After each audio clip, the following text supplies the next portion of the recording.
Mesdames et messieurs, bonjour, bienvenue à votre émission préférée Radioscopie sur Radio Parakou. Ramadan, mois d'adoration et de piété par excellence en islam. Également, période de privation alimentaire, du lever au coucher du soleil. Mesdames et messieurs, de ce mois béni, nous en parlons aujourd'hui. Bienvenue à tous sur Radioscopie, votre émission de décryptage de l'actualité sur Radio Parakou.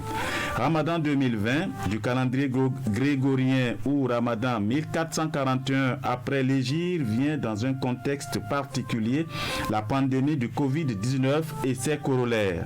Ce mal qui contraint le monde entier à changer de comportement. L'islam n'est pas exclu. Bien au contraire, la religion du prophète Mohammed sallallahu alayhi wa sallam fait aussi les frais de la lutte contre la propagation du coronavirus. La communauté islamique au Bénin, comme celle du monde entier, devra aussi faire avec les décisions gouvernementales et les orientations sanitaires. Quel impact et comment le fidèle musulman doit-il s'y prendre pour passer un jeûne réussi? Nous en parlons en première partie d'émission, puis en deuxième partie, le Ramadan lui-même. Quelle place, quel rôle, comment jeûner selon les prescriptions islamiques, comment jeûner sans feindre les règles prescrites par l'islam. Voilà autant d'angles qui seront abordés lors de ces 55 minutes de décryptage. Avec mes invités aussi, avec vous, mesdames et messieurs, nous allons donc faire une immersion dans le monde islamique. En studio, des spécialistes en l'islam. Le premier à nom El Hadja Ousmane Idrissou Traoré, imam de la mosquée Dar es Salam, c'est ici à Parakou. Monsieur l'imam, bonjour. Bonjour, monsieur le journaliste. Le deuxième à nom Moussa Daouda, prêcheur à la mosquée Al-Houda de Zongo, toujours ici à Parakou. Bonjour et bienvenue, cher monsieur. Bonjour, monsieur le journaliste. C'est Martin Tomavo qui assure la mise en onde de cette émission. À ce micro avec vous, mesdames et messieurs, je suis Adam Ossé. L'équipe de mise en ligne YouTube n'a pas changé. Jules Sobago, Adif Lawani, Herman Agbotonou. Toute la clique de mise en onde vidéo de cette émission, suivez-nous dès ces instants via YouTube en tapant Essai Radioscopie. Radioscopie, donc, c'est dans un instant.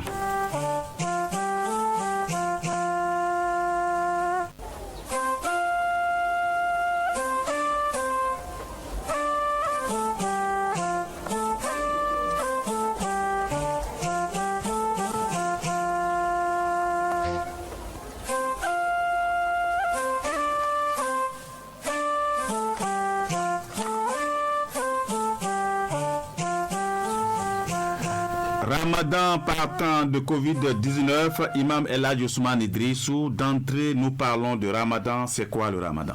Merci monsieur le journaliste.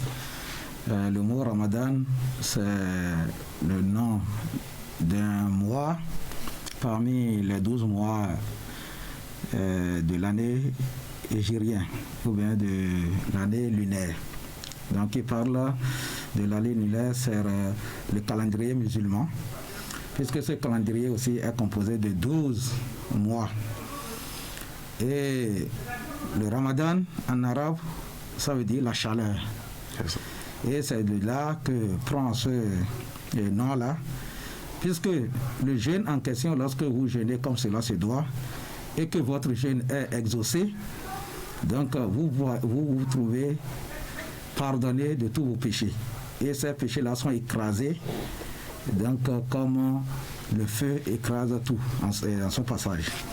Donc c'est pour cela que le Ramadan fait partie de ces mois-là. Et qui parle de Ramadan, c'est dans ce mois-là que nous jeûnons. Donc la prescription du jeûne, le jeûne a un statut obligatoire. Donc puisque le Coran nous dit, vous qui avez cru, dans la sourate 2, verset 183 du Coran, vous qui avez cru, il vous est prescrit l'observance du jeûne de Ramadan, comme cela a aussi été prescrit pour ceux-là qui vous ont dévancé. Donc vous atteindrez si la piété. Donc c'est pour dire que c'est dans ce mois-là que nous jeûnons un mois, soit 30 jours ou 29 jours. Donc l'observance de ce pilier-là, l'un des piliers de l'islam, est obligatoire pour tout musulman et musulmane pubère qui a sa faculté mentale en place, au point, et qui remplit toutes ces conditions-là, ils doivent jeûner obligatoirement. Voilà, merci Imam. Nous allons revenir sur les exigences du Ramadan, mais avant d'en arriver à là. Alors cette année, ce mois de piété et d'adoration vient dans un contexte très différent des autres Ramadans passés. Gestes, barrières, lavage régulier des mains, distanciation sociale, auto-isolement et confinement ailleurs sont les nouveaux vocables auxquels fait face le monde. Quel lien faire de cette situation et l'exercice de la foi, M. Daouda? Merci, monsieur le journaliste. D'abord, nous remercions notre Seigneur Allah Tout-Puissant qui nous a permis d'être en vie et de commencer Ramadan, et nous lui demandons de nous permettre de terminer. Comme vous venez de le dire, Ramadan édition 2020, c'est une édition spéciale pour nous les jeunes. Il y a des gens qui ont vécu déjà une forme comme ça compte tenu de leur âge, mais pour nous, c'est une particularité. C'est imaginable de dire que pendant Ramadan, on ne sera pas à la mosquée. Si on le disait il y a 4 mois en arrière, je n'allais pas l'accepter. Mais là, je viens de le vivre. Alors, qu'est-ce que ça veut dire exactement? C'est un programme quand on a appelé tout le monde entier et que par rapport à cela, le gouvernement a pris des mesures. Et quel doit être le comportement des musulmans par rapport à cette mesure? Je tiens à rappeler. Quand les mesures préventives prises par le gouvernement sont aussi valables en islam. Le prophète Mohammed, paix et bénédiction de Dieu sur lui, avait parlé de mesures préventives par rapport aux maladies contagieuses. Il se fait que Covid-19 donne une maladie qui est contagieuse. Donc de ce fait, nous devons donc observer les règles du gouvernement. Et par rapport à ça, nous devons dire que les mosquées sont fermées. Qu'est-ce qu'il faut faire? Est-ce qu'il faut abandonner cette prière dite tarawih ou bien il faut l'exécuter? Dans l'un ou dans l'autre cas, les deux formules sont valables. C'est-à-dire que quelqu'un peut ne pas exécuter cette prière surrogatoire et se contenter avec la prière de 20 heures qu'on appelle Ishaï. L'autre peut faire Ishaï et faire tarawih. Mais dans deux cas, c'est dans la tarawih qui est meilleur, compte tenu de l'importance du mois Ramadan que nous traversons. Autrement dit, ceux qui se lamentent pour ne pas à la mosquée, il faut qu'ils se calment. Lorsqu'ils font les chari, leur prière leur jeûne est valable. Mais c'est moins pour eux de faire tarawih là en question parce que pendant Ramadan, quand tu fais une prière nafila, surrogatoire, il veut dire Allah te donne une récompense, tout comme si tu as fait une prière obligatoire hors de Ramadan. Pour cette raison, nous devons faire la prière tarawih. Mais d'accord. Le moyen de la mosquée doit être fermé et le regroupement ne doit pas dépasser 10 personnes. Je crois que c'est comme ça. Dans ces conditions, nous pouvons exécuter ça à la maison. Dans la chambre, à la cour de la maison ou à la devanture, à condition que notre nombre ne dépasse pas 10 et que nous ayons respecté la distance de sécurité sanitaire. Dans ces conditions, aucun policier ne viendra nous disperser. Mais cela est difficile. Voilà. Dans le quartier. Quand c'est comme ça, alors on va former des sous-groupes. Ce groupe-là vient et passe, il s'en va. Un autre groupe vient et passe, il s'en va. Parce que là, dans la discussion de cette prière, vous commencez juste après la prière des chants et un peu avant la prière de l'aube. Donc on va un moment pour faire cette prière. Par conséquent, on peut faire des sous-groupes. On peut exclure certaines personnes de cette prière. Les enfants, par exemple, les moins de 18 ans, on peut les exclure. Tout comme on peut leur demander de faire pour eux. Voilà comment on doit procéder, c'est difficile, mais ce n'est pas impossible. Nous devons respecter ce que le gouvernement a dit, cela fait partie de l'islam. Et encore que le messager Mohamed Sallallahu lui-même l'avait dit, quand il dit, lorsqu'une pandémie comme ça se met dans le milieu, exécutez vos prières dans vos maisons. Ça existe en islam. Voilà, El Hadj Ousmane Idrissou Traoré. C'est vrai, le gouvernement a édicté des mesures pour contrecarrer donc la propagation du virus en imposant la fermeture des mosquées. Mais par ces temps de Ramadan, beaucoup disent que le fait de ne pas prier à la mosquée n'a pas les mêmes bénéfices que lorsque vous le faites à la maison. Alors, est-ce que, selon vous, est-ce que ces mesures sont respectées au sein de la communauté, étant donné que par exemple, si nous prenons la mesure de distance, du respect de la distanciation sociale, on sait que le musulman, pour vraiment célébrer, faire sa prière dans les bonnes conditions, on se serre. On est même, il faut se serrer les pieds, même se coller. Est-ce que, même en étant en dehors des mosquées, est-ce que c'est possible de respecter cette mesure-là, par exemple? Merci, monsieur le journaliste. Vous savez,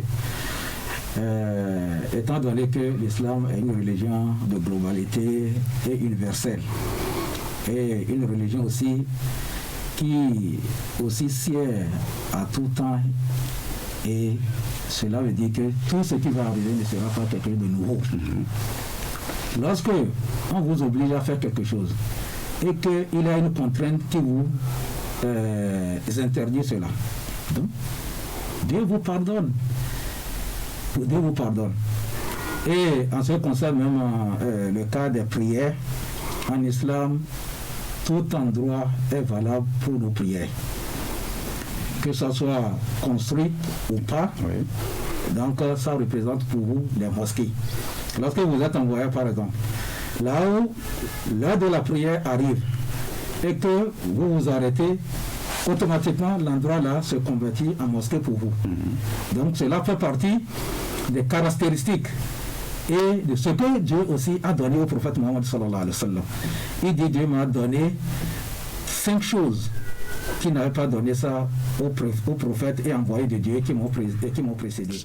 Parmi ces 5 choses-là, il a dit: Dieu a fait de la terre, de toute la terre pour moi, un lieu de prière et de purification. C'est-à-dire que lorsque vous voyagez, ou bien lorsqu'il y a les contraintes qui vous empêchent d'aller à la mosquée, ou bien qui vous empêchent d'utiliser l'eau, automatiquement, la terre là, vous pouvez vous se servir de cette terre-là pour la prière et encore pour votre ablution sèche. C'est ce qu'on appelle tayammum.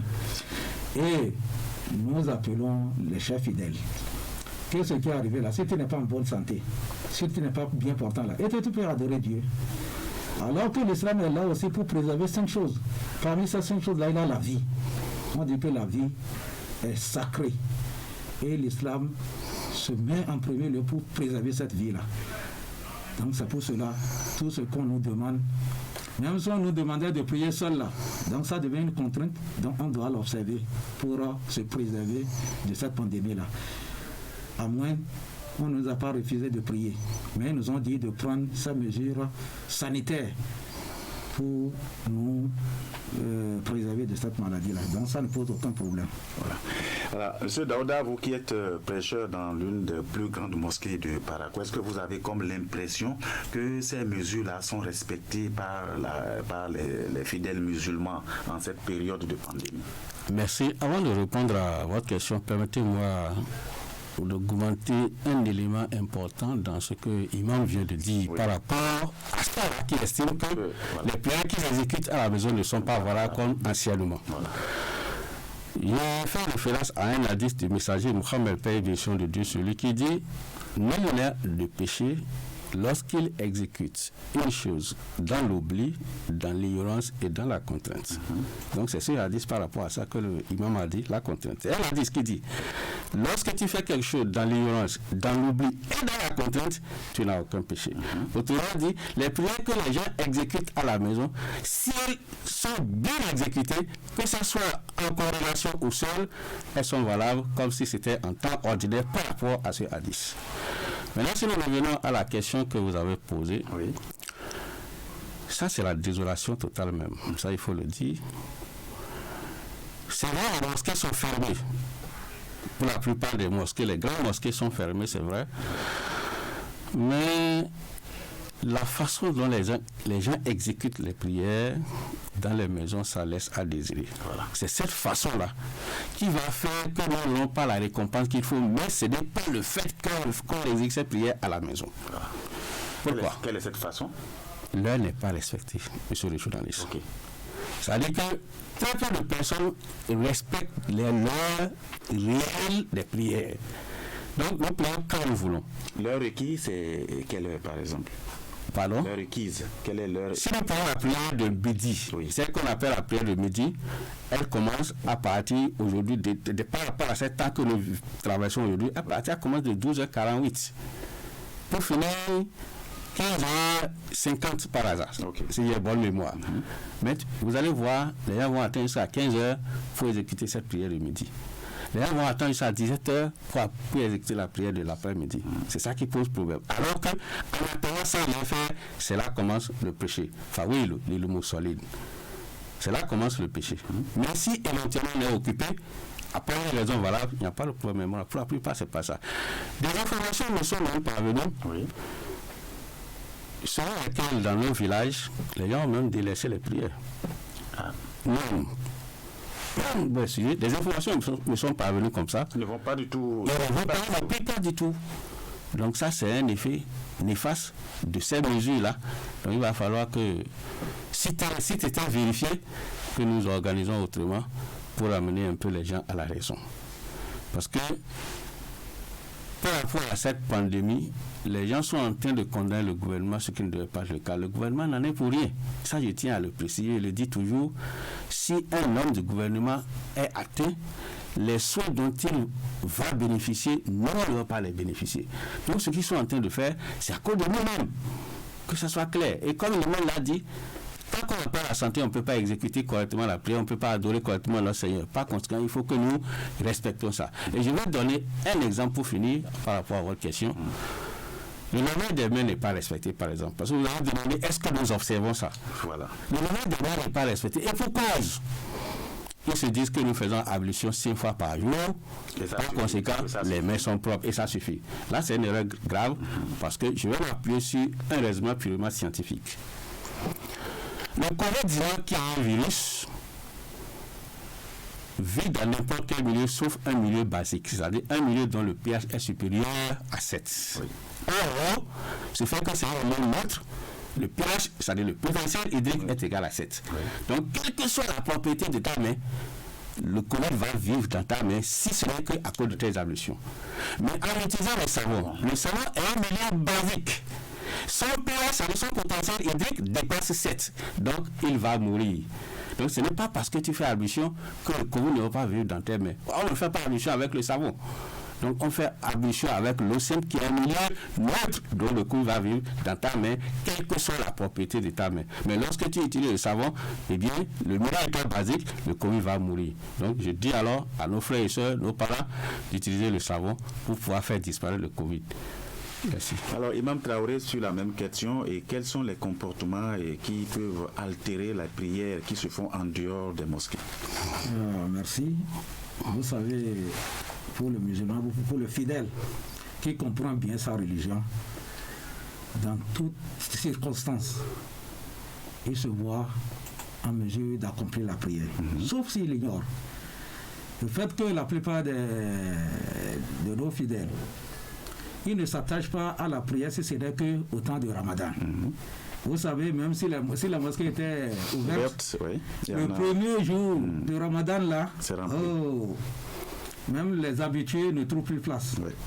C'est-à-dire qu'ils viennent, ils envahissent les mosquées et tu te demandes où étaient ces fidèles-là. Donc, il a manque de prise de conscience. Donc, à plus forte raison, ça se passe dans les maisons. Donc, si vous respectez bien les actes de morale, en ce qui concerne la pureté, la purification, puisque lorsque tu veux prier, il faut se purifier. Si vous avez des besoins, donc il faut aller d'abord faire ces besoins-là.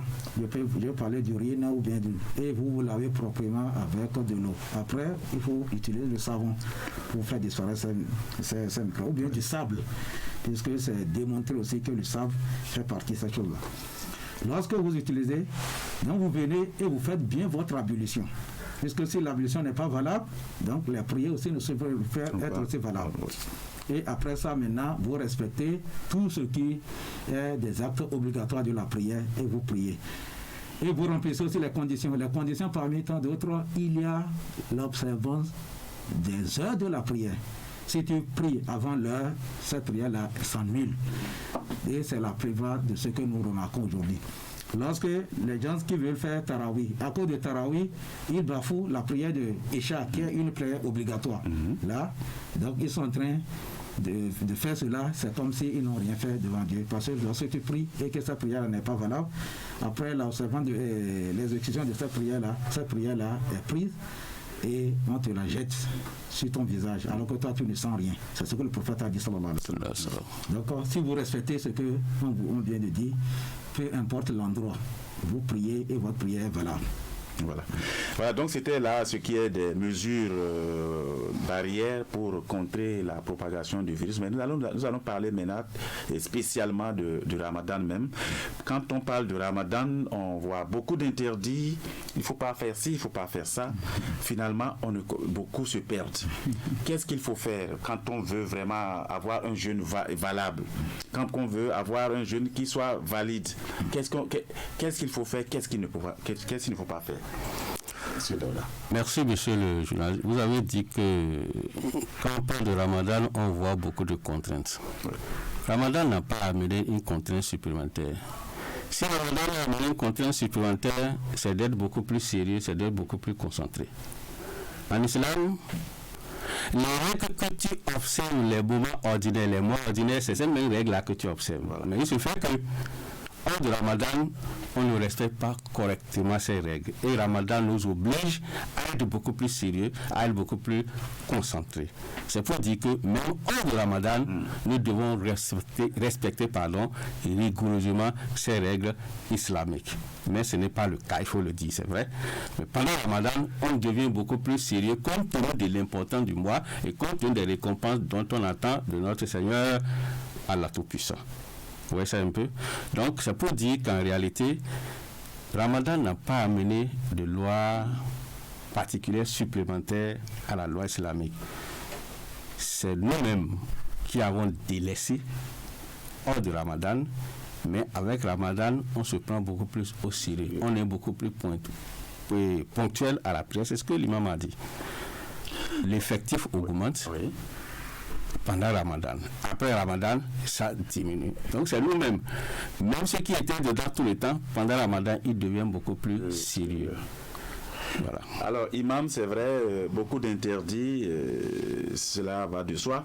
Et, par exemple, de façon concrète, on dit que pendant le Ramadan, lorsqu'on observe le jeûne, il faut savoir maîtriser ses regards, contrôler ses langages. Est-ce que c'est seulement propre à cette période de Ramadan?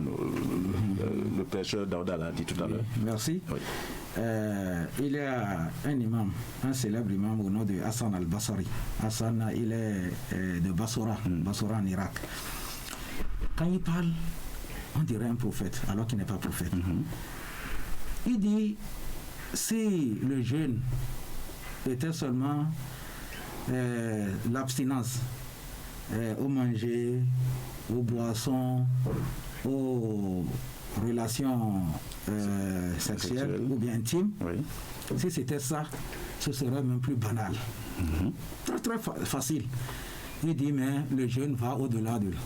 Lorsque vous jeûnez, ça veut dire que tous vos organes doivent aussi jeûner. Les yeux ne doivent pas regarder de n'importe quoi, la bouche ne doit pas dire de n'importe quoi, les oreilles ne doivent pas écouter de n'importe quoi, tu ne dois pas insulter, tu ne dois pas accuser quelqu'un, porter de fausses accusations. Il y a tout cela. Jusqu'au cœur, tu ne dois pas avoir envié quelqu'un négativement. Donc, et les pieds, dans ce temps-là, donc tu as jeûné comme cela se doit. C'est pour cela un hadith du prophète sallallahu alayhi wa sallam. Man lam yada al-qawla az-zura wal-amala bihi falaysa lillahi hajatun fi an yada ta'ama wa sharaba. Quiconque ne laisse pas le mensonge, la calomnie, le fait de porter de fausses accusations et ou bien de travailler avec cela, donc que ça ne sert à rien à ces derniers-là de laisser le manger ou bien la boisson. Donc Dieu n'a rien à foutre avec cela. Donc le jeûne commun, c'est le fait de ne pas manger, de ne pas boire, de ne pas avoir des rapports intimes, de l'apparition de l'eau jusqu'au coucher du soleil. Ça là, c'est général. Maintenant, pour le jeûne, de ceux-là qui sont proches, qui cherchent même à toucher le but même essentiel du jeûne, qui est la piété de Dieu, sa crainte. Donc ceux-là, ils vont au-delà, ils suivaient tout cela. Donc c'est pour dire que celui-là qui jeûne comme cela se doit, après le jeûne, vous devez remarquer cela en même temps lui. Vous devez remarquer cela en lui. Donc, il se transforme, puisque le mois de jeûne, le mois de Ramadan, est une école spirituelle, que nous apprenons beaucoup de choses dedans, qu'il faut se servir de ces choses-là, de ces acquis-là, dans les 11 mois à venir. Alors, il se transforme spirituellement ou physiquement? Spirituellement et physiquement aussi. Spirituellement, vous allez voir même quelqu'un, quand il vient, c'est j'observe le jeûne. Il se retire. Et même ceux-là qui sont les courageux, je pense, vous les voyez, ils ne le font pas. Ceux-là qui se donnent aux boissons alcooliques, le mois de Ramadan, ils se donnent de congé. Donc, ils devaient continuer comme ça. Lorsque tu prends de l'alcool, qu'est-ce que cela va t'augmenter? C'est en cela que les tenanciers de bars et autres buvettes disent que les plus consommateurs, ce sont les musulmans, parce que pendant ces temps, c'est la mévente totale. Et physiquement, pour quelqu'un qui jeûne, il observe comme ça ce qu'on appelle un régime alimentaire, et se voit le corps revient et il continue sa vie. Alors, Monsieur Daouda, est-ce que c'est facile de maîtriser ces regards lorsque vous êtes dans un groupe? Nous sommes dans un monde aujourd'hui de modernité, les technologies, vous êtes devant la télé, vous êtes dans un groupe.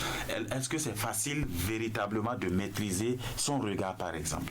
Pour répondre à votre question, je vais faire référence à un des nobles compagnons du messager Mohammed, paix et bénédiction de Dieu sur lui, en la personne du deuxième calife Omar ibn Khattab, qui dit, je cite, lorsque vous fixez une fille pour la première fois, Dieu vous pardonne ça, mais une deuxième fois devient péché, une troisième fois devient péché, une quatrième fois devient péché. C'est compte tenu de la complexité qu'il a dit ça. Autrement dit, aujourd'hui, lorsque nous fixons une fille, nous regardons une fille pour la première fois, alors nous devons faire un effort pour éviter de regarder une deuxième fois, une troisième fois ou une énième fois. Dans ces conditions, Dieu nous pardonne le péché. Mais lorsqu'on regarde la première fois et on essaie de regarder la deuxième fois, la troisième fois, c'est là que commence le péché. Donc c'est un exercice, c'est pas facile. Tel que vous le dites, c'est pas facile, c'est difficile, mais ce n'est pas impossible. On peut le faire par la grâce de Dieu si on se prépare en conséquence pour ça. Et quand on est au courant, quand c'est comme ça, il faut que tu sois informé qu'à partir du deuxième regard, c'est un péché pour moi avant de commencer par s'abstenir. Mais si tu ne le sais pas, ça te sera difficile. Voilà, c'est important de le dire. Voilà, il y a souvent des choses très simples qu'on a l'habitude de faire tout le temps, mais qui ne sont pas de façon homogène respectées par tous. Par exemple, pendant 7 ans, le repas du matin de l'aube, ça doit commencer à quelle heure, terminer à quelle heure? La rupture doit intervenir à partir de quelle heure? Parce que tout cela, il semble que chacun le fait en fonction de ce que lui il a de disposition. Ensuite, il y a d'autres comportements. On a comme tendance à croire que le bon musulman, le bon jeûneur, c'est celui qui dispose d'une kyrielle de plats devant lui. Voilà. Merci, monsieur le journaliste.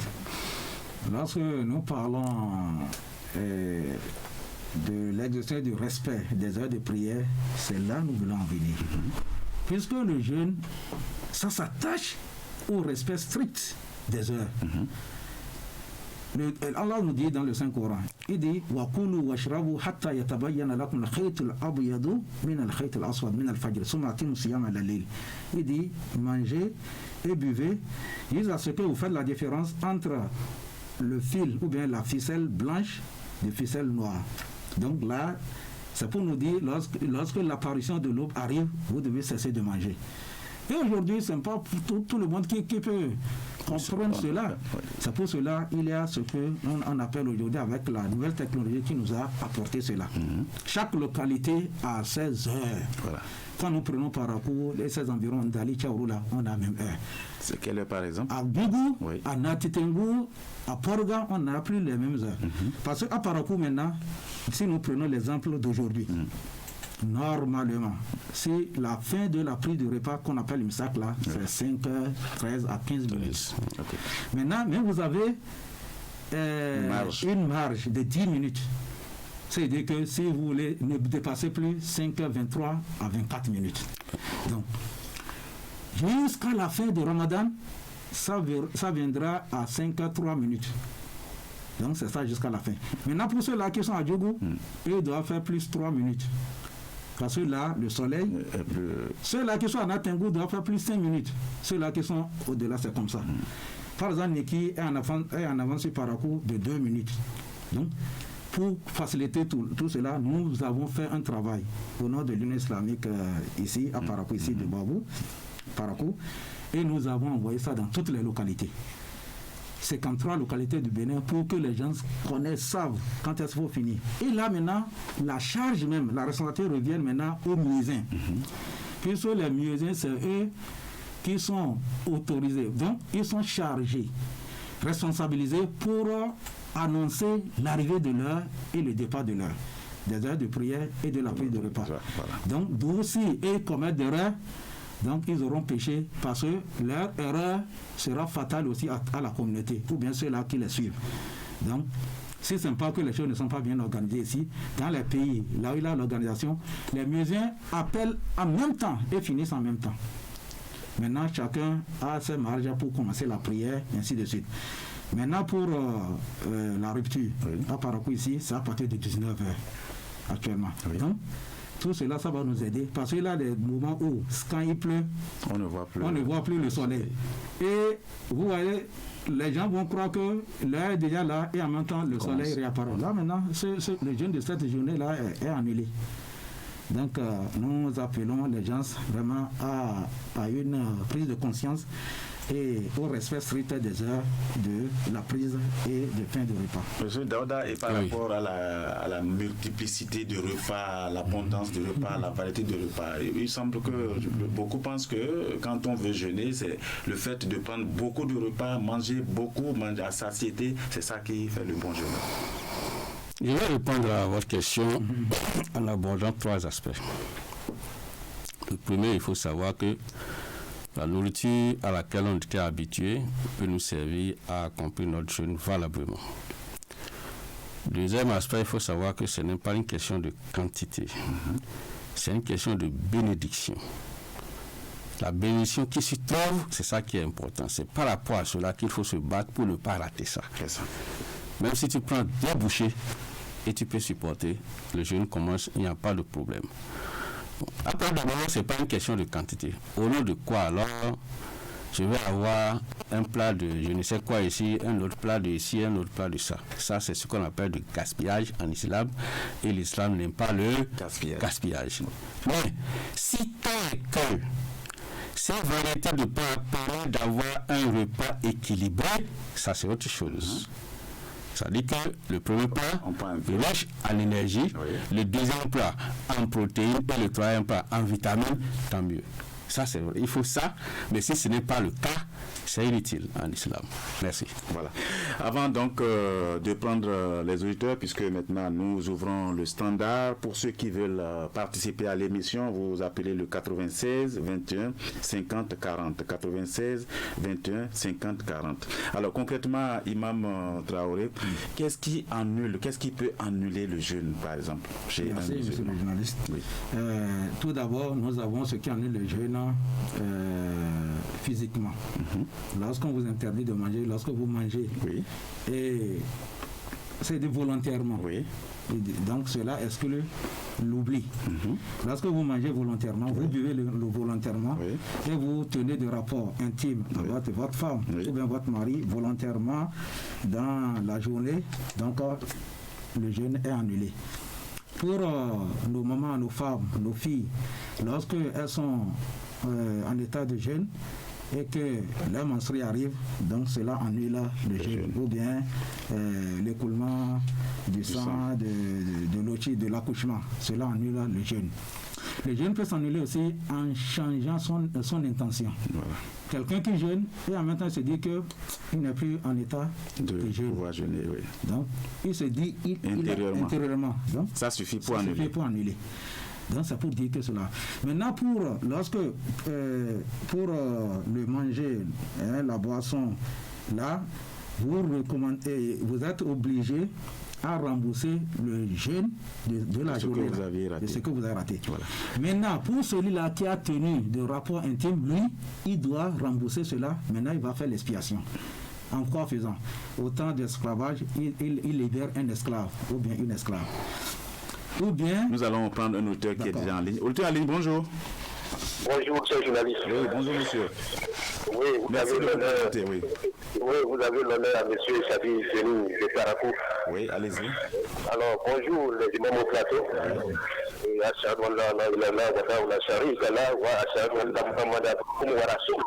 Alors, Dieu tout-puissant, Allah, Mohamed sallallahu alayhi wa sallam, disait ceci: il faut éviter tout toucher. C'est-à-dire, pendant la période du jeûne, ce n'est pas seulement les regards, tous les organes de sens sont privilégiés. Donc on ne doit pas toucher n'importe quoi avec ses doigts. Voilà ce que j'ai à dire à propos. C'était Chabi Denis. Donc c'est une contribution, M. Chabi Denis. Ils n'ont pas suivi. L'imam a déjà dit ça. L'imam a déjà, oui, voilà. Merci bien. Donc on était en train de dire, vous étiez en train de développer ce qui annule le jeu. Nous allons prendre d'abord une série d'auditeurs qui sont déjà en ligne. Auditeurs en ligne, bonjour. Assalamu alaikum. Wa alaikum salam. Oui, Mohamed Boro, comment vous parlez? Oui.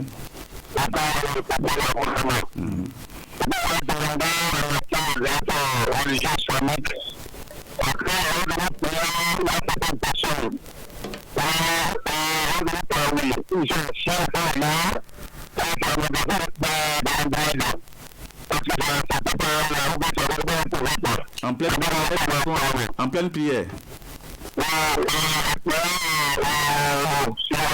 Tout à fait. Les imams vont vous répondre tout à l'heure. Merci bien, M. Mohamed. Nous allons prendre un autre auditeur. Voilà. Auditeur en ligne. Auditeur en ligne, bonjour. Oui. Rachid Anan. Oui, allez-y. Merci.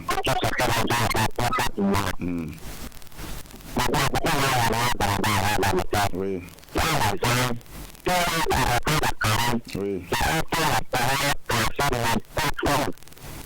Oui. Oui. Oui.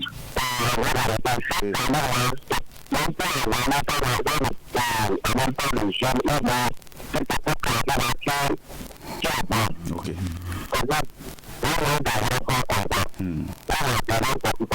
Ok.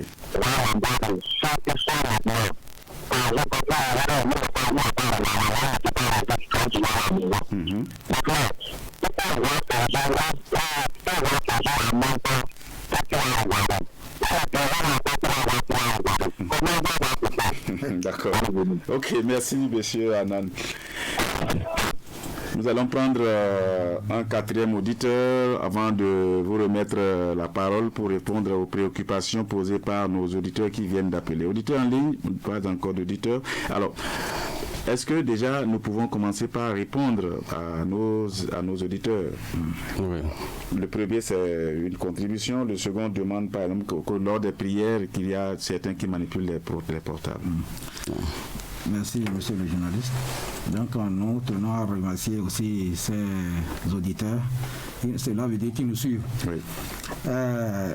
Mohamed Boro dit, pour ceux-là qui manipulent, on tient ici à dire que pour ceux-là qui voient que ces prières-là sont des prières surrogatoires, nafila, parce que c'est Tarawi, et se permettent, d'autres même vont et se permettent de manger. Lorsque vous mangez au cours de la prière, ça s'annule. Ça peut être obligatoire, bien sûr, ça s'annule. Quel que soit ce que vous avez dans la bouche, ça peut être du chewing-gum ou du bonbon. On ne mange pas au cours de la prière. C'est ça. Et lorsque vous priez, vous faites des actes, vous rigolez, ça annule la prière. Donc, et pour ceux-là qui s'amusent avec cette prière-là, je tiens à leur dire que le prophète dit sallallahu alayhi wa sallam, celui qui a observé la prière de Tarawi, parfois, et en espérant la récompense de Dieu, il est pardonné de tous ses péchés antérieurs. Donc, s'il s'amuse avec cette prière-là, donc c'est qu'il s'amuse avec cette récompense-là. Donc, il est interdit de s'amuser. Donc, ils doivent laisser leur Android à la maison ou bien mettre ça sur vibreur, sur silencieux. C'est préférable. Mettre ça en poche et ils vont finir. Cette prière va leur prendre combien de temps? Au maximum, ici même, comme avec même la situation même, il a demandé qu'on ne dépasse même pas 15 minutes. Avec tout ce que vous allez faire là. S'il est lieu, même, vous pouvez même diminuer le nom de ces rakas là. Donc, vous avez déjà la bénédiction de cette prière, ainsi de suite. Donc, la prière, ils doivent se rappeler qu'ils sont devant leur Créateur, qui les a créés. Donc, il faut les exécuter comme cela se doit pour ne pas perdre son temps inutilement. La question des crachats. Oui, je vais augmenter un élément. Nos portables que nous avons, si pas oubli, on n'a pas mis ça sous silencieux, on n'a pas éteint, et que quelqu'un appelle, pendant qu'il a appelé, on coupe notre prière, voilà, parce que ça ne vient pas de nous. Voilà. Le bruit va gêner les gens. Oui. Mais si c'est moi qui ai pris l'initiative de m'amuser avec mon portable, ma prière n'est pas valable. Et pourquoi? Parce que j'ai manqué de concentration pendant ma prière. Voilà. Si nous revenons au niveau du crachat, le messager Mohammed, Père Béchon de Dieu, celui-là a dit que nous pouvons avaler la salive pendant que nous sommes en jeûne. Seulement ce qu'il interdit, on va ramasser un grand quantité de salive dans notre bouche et l'avaler. C'est ça qui est interdit en islam. Dans ces conditions, on doit cracher cela. Voilà ce que je peux dire par rapport à ça. Et ce qu'il faut augmenter, en notre temps, là, il faut savoir là où cracher. Voilà. Il est même préféré qu'on ait des papiers hygiéniques, mouchoirs, et vous crachez, vous mettez ça dans les poubelles fermées pour éviter aussi aux gens ça, toutes ces choses-là. Alors, il y a une question. Des sorties. Le regard. Oui, les sorties, il dit qu'il y en a qui ne peuvent pas rester à la maison, mais vous sortez, forcément, vous allez voir, les yeux vont voir. Oui, ça par rapport au regard. Oui. C'est ce que j'avais dit au début. Pour quelqu'un qui ignore cette loi, n'a pas tellement de péché auprès de Dieu. Mais si tu sais que lorsque tu regardes une deuxième fois, tu as de péché, évite de regarder. Parce que le regard de la deuxième fois, de la troisième fois, là, c'est pour bien voir la passante qui a. Est-ce qu'elle est courte, est-ce qu'elle est quoi, est-ce qu'elle est si, Alors là, ça devient une volonté. Tu as formé l'intention de faire, de commettre un acte pervers. C'est là que commence ton péché. Autrement dit, quand ça se passe comme ça, tu détournes le regard toi aussi. Ou bien tu baisses le regard toi aussi. Ça, c'est spontané. C'est pourquoi je dis au début, c'est un exercice. Ce n'est pas en une seule fois qu'on peut éviter ça. Mais aujourd'hui, éviter. Demain, éviter, on finira par s'habituer et on en fera une habitude, un bon caractère. Voilà. Imam, vous avez quelque chose à ajouter par rapport à ça? Là aussi, lorsque vous regardez, on dit même la fornication commence par les regards. Parce que lorsque vous regardez une fois et que cela s'est venu à l'improviste, il faut faire cet exercice-là de rabaisser vos regards. J'ai parlé des gens, il dit aux prophètes, dit aux croyants de rabaisser leurs regards, tel est meilleur pour eux et pur. Et dites aux croyantes aussi de rabaisser leurs regards. Donc, quand on dit de rabaisser les regards, c'est pour ne pas regarder de n'importe quoi. Lorsque vous regardez, vous fixez une fois, deuxième fois, là, le désir vient. Voilà. Et en même temps, vous allez penser pas. Donc, un autre auditeur en ligne. Auditeur en ligne, bonjour. Oui, bonjour monsieur. Oui, Garba Alassane, comment vous portez? Merci beaucoup par rapport au temps du jour. Merci aussi la normalité qui commence à faire une réflexion par rapport à notre raison, notre compréhension, surtout sur notre collaborateur, on va faire le temps passé, la fondation de notre permis pour les contextualités de ce moment. Donc, on a pas de questions, pour en particulier, mais on va simplement demander à nos enfants, à nos imams, de placer cette situation et on peut-être dans l'environnement, c'est-à-dire dans prière, dans la mosquée, à quoi vous êtes là, parce qu'on ne sait pas qui a rendu là, pour ne pas se contaminer. Mais on a encore des temps pour parler de personnes. Il y a qui se mettent en place dans le qui se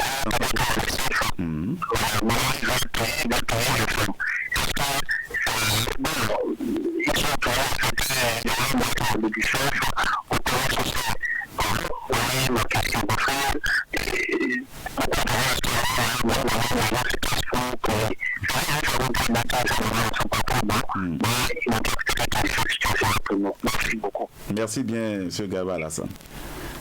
Voilà, Garba Alassane depuis Kandi. Nous allons prendre un autre auditeur avant de vous laisser la parole. Auditeur en ligne, nous n'avons pas encore un auditeur. Alors, en attendant qu'un auditeur appelle, il y a aussi cette question de cadeaux. De qui recevoir les cadeaux et à qui donner les cadeaux quand on est en carême. En attendant, nous allons prendre un auditeur. Auditeur en ligne, bonjour. Wa alaykoum salam. Oui.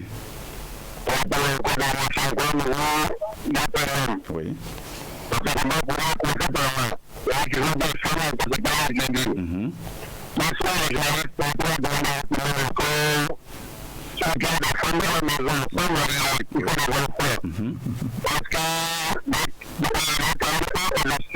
C'est ça.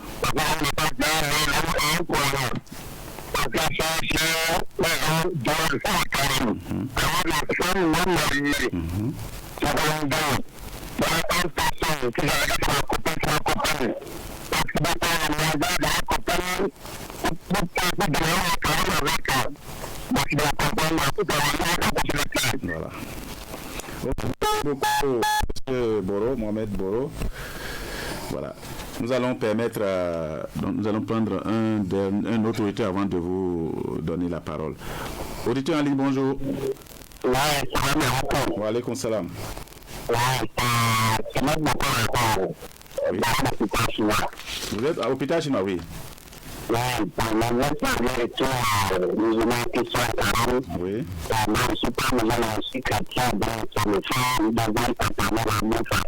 Ok, merci.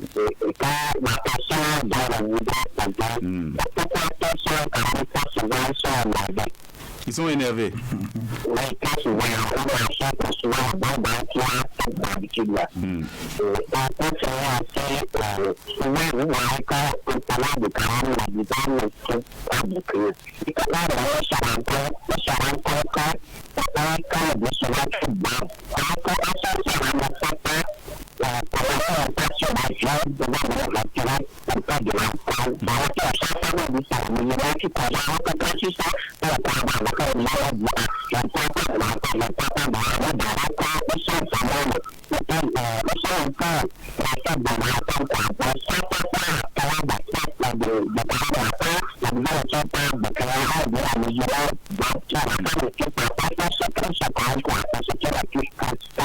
Ok. Merci, monsieur Philippe. Bon, nous allons donc permettre de répondre à ces quelques préoccupations puisque le temps s'en est allé. Voilà. Imam Dauda. Oui. La question de Garba Alassane, je crois que je l'avais dit. Pour pouvoir respecter le nombre restreint, il faut diviser la maison en de petits groupes. Voilà. Et là, les petits groupes vont exécuter leur prière. Il n'y a pas de problème à cela. J'avais dit ça. Maintenant, souvent les enfants viennent augmenter le nombre. Oui. Il faut les écarter. S'ils peuvent faire leur prière à part, ils n'ont qu'à le faire. S'ils ne peuvent pas, il faut même les remercier carrément parce que leur prière n'est pas obligatoire, leur jeu n'est pas obligatoire. Voilà. Mais si le nombre n'est pas important, il faut les associer. C'est un entraînement pour eux. Je crois qu'il l'avait dit. Voilà. Bon, de qui recevoir les cadeaux, bien, à qui donner les cadeaux. Oui. Il a parlé de cadeaux, il n'a pas parlé de aumône. Nous sommes en islam. Oui, cadeaux. Il peut recevoir des cadeaux de n'importe qui et il peut les donner à n'importe qui. Il n'y a pas de problème. Mais le cadre du jeune musulman, par exemple, au début, on voit souvent des paquets de sucre, des boîtes de lait. Là, c'est aumône. Voilà. Nous parlons de l'aumône. Il a parlé de cadeaux. Là, il faut que nous plaçons dans le vrai contexte des choses. Okay. N'importe qui peut me donner des cadeaux. Et vous pouvez aussi en donner à mais la nature du cadeau, là, c'est ça qu'il faut analyser. Okay. Si c'est par exemple un animal limogé au niveau d'une idole, je ne prends pas. D'accord, la nature du cadeau. D'accord. Mais si c'est une aumône, il y a en islam ces bénéficiaires potentiels d'aumône. À qui il faut donner? Je vous réponds à qui il faut donner. Oui. Dans l'islam, c'est presque son nom de 8, mais dans notre pays, en réalité, ça ne peut pas être 8. On va travailler avec 7. C'est ça. Parce que nous ne sommes pas un pays islamique. Dans les pays islamiques, il y a les collecteurs d'aumône, les collecteurs de zakat. Ceux-là sont bénéficiaires, mais ça n'existe pas chez nous ici. Pour les citer rapidement, on va citer quelques-uns. Il y a les pauvres qui sont dedans, qui sont des bénéficiaires potentiels. Oui. Les indigents sont des bénéficiaires potentiels. Les voyageurs en détresse. Quand le voyageur en détresse, celui-là qui est en voyage et ce faisant, sa provision est terminée. Il est un bénéficiaire potentiel. Quelqu'un qui est endetté, sérieusement, il est lourdement endetté. Vous savez que quand tu meurs avec une dette, c'est un problème à l'au-delà. Oui. Donc on peut lui donner de l'aumône pour qu'il puisse payer ses dettes. Quelqu'un qui vient de se convertir à l'islam, il faut lui donner ces cadeaux-là. Les malades. Les malades sont dans les pauvres. Voilà. Les malades sont dans les pauvres. Les démunis, les nécessiteux. Un autre cas de bénéficiaires, c'est les esclaves à l'époque. Le messager Mohammed, paix et bénédiction de Dieu sur lui. Parce que si tu es esclave, même si tu es converti à l'islam, tu n'es pas encore islam. Donc il faut lui donner de l'aumône pour pouvoir payer sa caution. Mais aujourd'hui, les savants disent que ces esclaves n'existent pas. Il faut amener ces aumônes-là dans les maisons carcérales.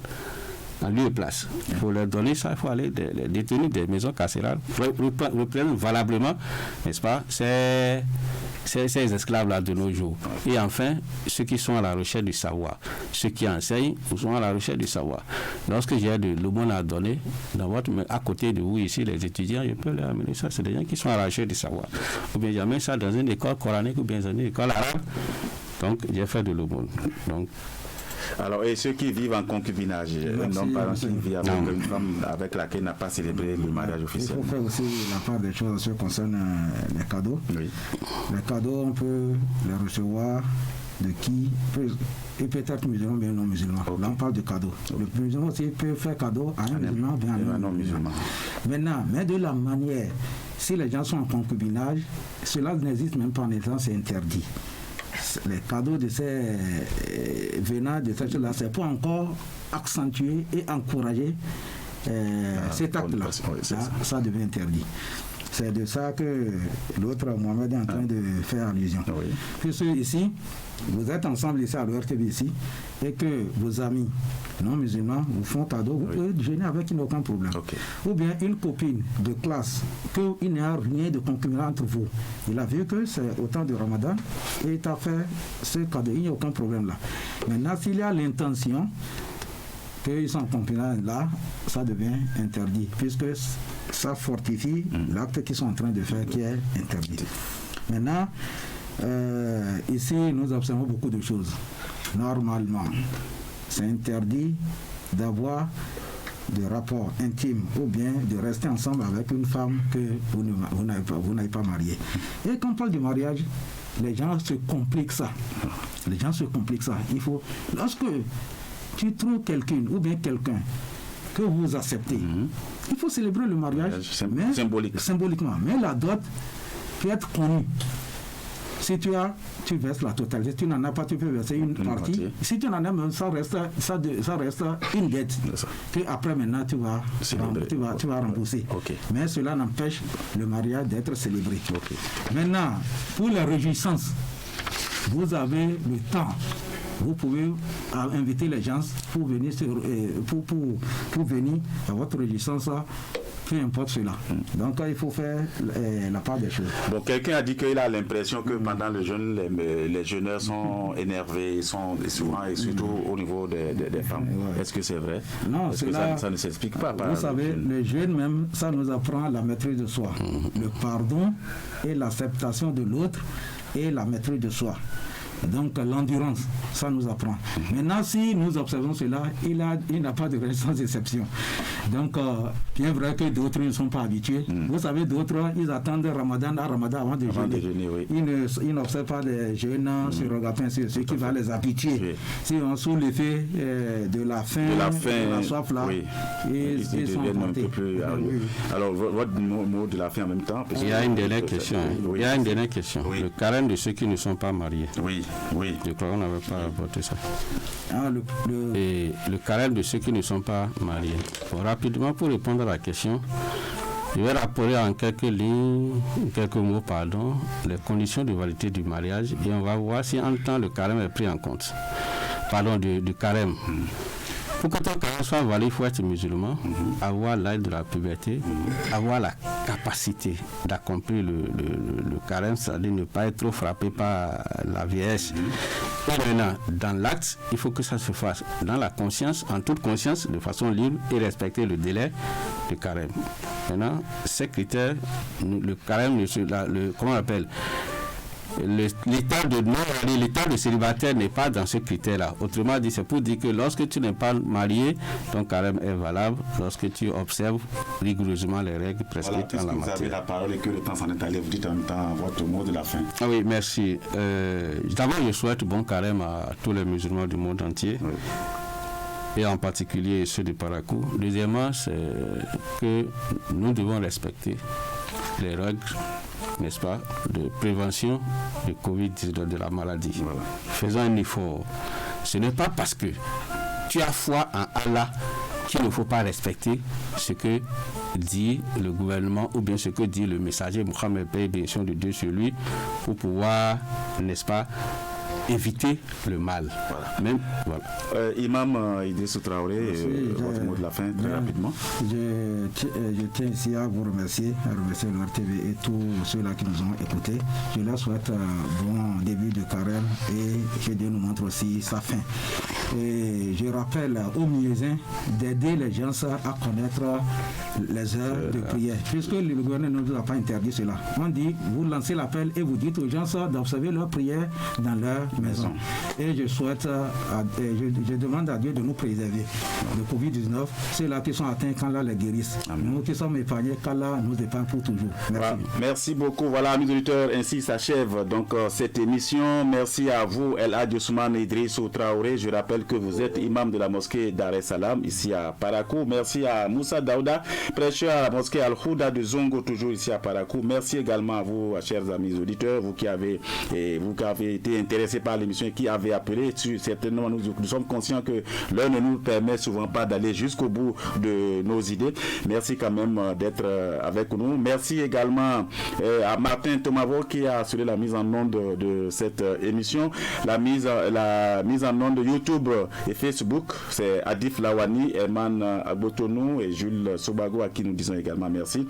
Mes assistants de réalisation, Aziz Alagbe et Ekiliru Gounou Sero qui m'ont aidé à réaliser cette émission. Merci et bon dimanche chez vous.